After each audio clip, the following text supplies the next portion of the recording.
হুপ art নিয়ে অনেক মানুষের মনে অনেক প্রশ্ন, তাই আমি ভেবেছি একটা সিরিজ করব।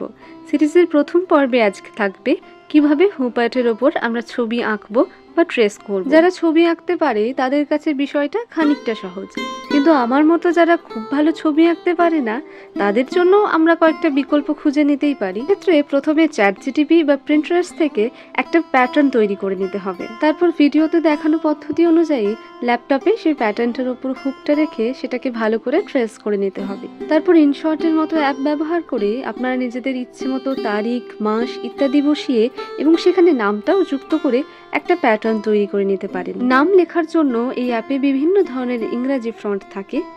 বাংলায় লেখার জন্য আপনারা লিপিঘর ওয়েবসাইট থেকে বিভিন্ন ধরনের ফন্ট ডাউনলোড করে এখানে ব্যবহার করতে পারেন। এভাবে নাম এবং অন্যান্য সমস্ত কিছু হয়ে যাওয়ার পর ঠিক আগের মতো একই পদ্ধতিতে আমাদেরকে সেটা ল্যাপটপের মধ্যে নিয়ে সেটাকে ট্রেস করতে হবে।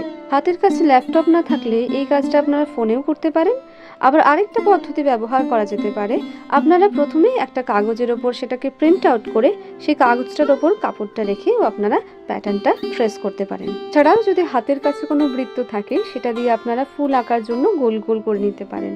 আমার কাছে ক্লাস 11-এর ভূগোল প্র্যাকটিক্যালে ব্যবহৃত হওয়া বৃত্তটা ছিল, সেটাই ব্যবহার করেছি।